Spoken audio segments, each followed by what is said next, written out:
Pourquoi le cinéma a-t-il si peu de grandes figures de grand-mères inspirantes? Vous savez que j'ai un concept qui met en avant des personnages féminins de fiction qui ont marqué le cinéma et la société. Et comme en ce mois de mars, on fête les grand-mères, je voulais choisir une grande figure emblématique de grand-mère au cinéma. Une figure qui aurait fait évoluer le cinéma et la société. Et ben, vous savez quoi?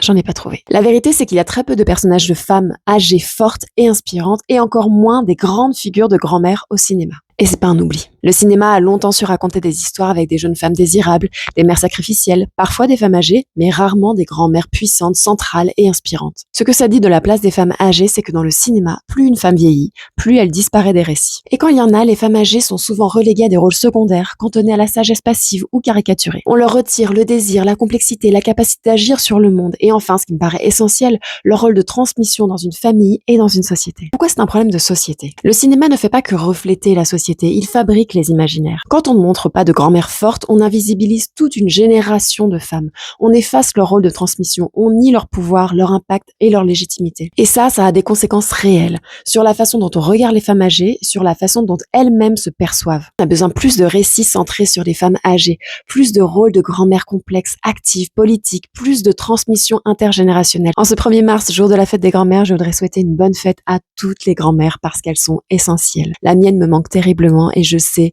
qu'elle a grandement contribué à la femme que je suis aujourd'hui.